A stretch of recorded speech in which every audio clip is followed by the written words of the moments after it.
द्वारेश्वर नामक गांव में मस्तान नामक एक कसाई रहता था।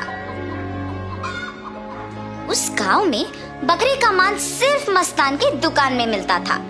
इतना ही नहीं, हर शुभ कार्य और दावत के लिए मस्तान के ही दुकान से मांस लाया जाता था।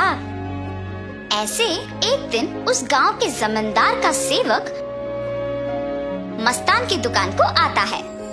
हे मस्तान, कल जमींदार के महल में एक बड़ी दावत रखी जा रहा है। उस दावत को बहुत बड़े लोग और अमीर लोग आने वाले हैं। 100 लोगों के लिए खाना बनवा रहे हैं। उसके लिए तुम्हें 15 किलो मांस ताजा काट के कल सुबह 6 बजे को महल लेके आना होगा। पैसे तुम्हें वहीं पे मिलेंगे। मस्तान सलमान की बात को मान लेता है, लेकिन उसके पास 15 किलो का मांस नहीं होता है। इसीलिए वो बकरी वाले के पास जाता है। रमेश भैया, दरवाजा खटखटाता है।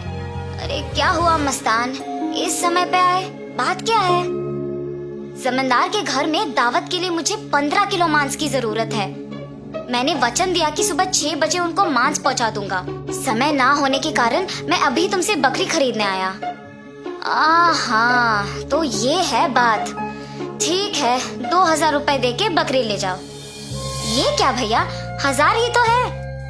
अब जमींदार के लिए है तो कम से कम 2000 होगा ही ना। अगर तुम्हें नहीं चाहिए तो रहने दो, मैं आराम से सो जाऊंगा। नहीं भैया, मैंने वचन दिया है, अब पीछे नहीं हट सकता। मैं दे दूंगा 2000। ऐसे कहकर 2000 दे के बकरी खरीद के घर चलते हुए सोचता है, जमाए हुए पैसे एक दिन में खर्च हो गए। कोई बात नहीं, जमींदार के दावत के लिए मांस पहुंचाने के बाद पैसे मिलेंगे ना। अभी जल्दी से काम शुरू करके सुबह तक पहुंचा देना होगा। ऐसे सोचकर मांस को साफ करके उसके टुकड़े टुकड़े काट के सारी रात मेहनत करके 15 किलो मांस को तैयार रखता है। अगले दिन सुबह दिए हुए वचन के अनुसार 6 बजे को जमींदार के महल पहुंचता है। भैया, मैं सेवक सलमान के लिए आया हूँ। क्या आपको पता है कि वो कहाँ है? ये सुनकर दूसरा सेवक मस्तान को बाहर इंतजार करने के लिए कहता है। वो मस्तान के हाथ से मांस लेते हुए कहता है कि सलमान को भेजेगा और उसे पैसे मिलेंगे। मस्तान भी उस सेवक का बात मानकर बाहर इंतजार करता है,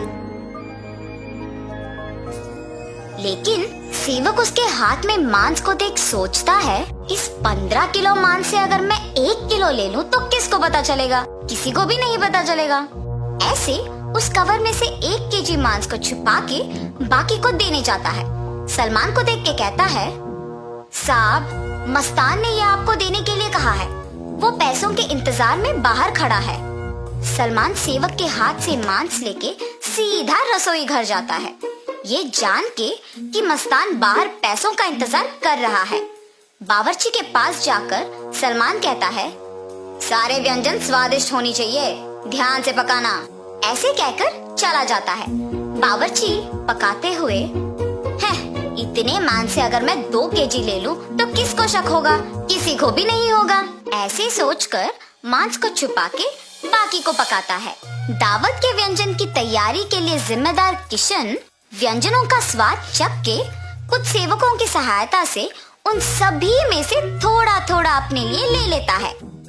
आए हुए मेहमान सारे दावत की खाना शुरू करते हैं और जल्द ही आपस में बात करना शुरू कर देते हैं।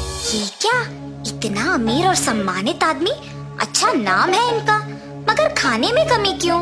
हाँ, अगर खाना कम ही पड़ना है तो ऐसी दावत की तैयारी भला क्यों करें?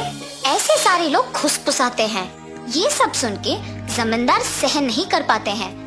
दावत के खत्म होने के बाद क्रोधित होके सारे लोगों को सभा में बुलाते हैं, खास करके दावत के लिए जिम्मेदार लोगों को, और उनको सवाल करना शुरू करते हैं। दावत की तैयारी के लिए जिम्मेदार किशन से पूछते हैं, दावत की जिम्मेदारी सौंपने पर तुम ये करोगे? सभी तैयारी किया मैंने, लेकिन व्यंजनों के लिए मात्रा पहले से ही कम पड़ गई थी प्रभु। मेरा इस बात से कोई लेना देना नहीं, आप बावर्ची से पूछिए प्रभु। ऐसे उसने अपनी किए को छुपाकर किसी और पे इल्जाम डाल देता है। तब बावर्ची छुपाए हुए 2 किलो मांस की बात को छुपा के कहता है कि दावत की सामग्री के लिए जिम्मेदार सलमान के पास इसका जवाब होगा। ऐसे उस बात से छुटकारा पाता है। सलमान भी औरों की तरह मांस के दिए गए 6,000 रुपयों को मस्तान को ना देकर अपने ही पास रख के, ये जानते हुए कि मस्तान पैसों का बाहर इंतजार कर रहा है, जमींदार से ये बात छुपाता है और कसाई मस्तान पे इल्जाम डाल देता है कि उसने मांस कम मात्रा में दी है। अभी जाके मैं उसका काम तमाम करता हूँ प्रभु, ऐसे कहता है। उसी सभा में मौजूद मस्तान उस इल्जाम का सहन नहीं कर पाता है। सभा में से जमींदार के सामने आके कहता है, जमींदार साहब, इस पूरे गांव में मैं अकेले कसाई हूँ। पिछले 10 साल से मैं ये व्यापार कर रहा हूँ और इतने साल से आपके घर में हर कार्य और हर दावत पे मैंने खुद मांस दी है, मगर कभी भी ऐसी मुसीबत नहीं आई। आपके घर में दावत का नाम सुनते ही 1000 की बकरी को 2000 में बेचते हैं। सुबह आके मैंने मांस को पहुंचा दिया और आपके सेवक सलमान ने मुझे मांस के पैसों के लिए सुबह से इंतजार करवाया। सलमान को मांस देने के बहाने से एक और सेवक मेरे हाथ से मांस लिया और मुझे बाहर इंतजार करने के लिए कह दिया और ये भी कहा कि वो सलमान को बुलाएगा।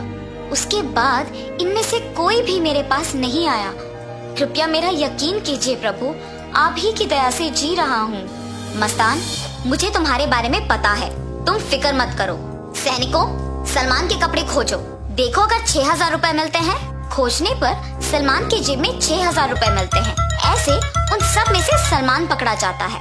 और इतना ही नहीं, किशन जिन सेवकों की सहायता से सभी व्यंजनों से थोड़ा अपने लिए ले लेता है, उनमें से एक सहायक जमींदार को सच कह देता है।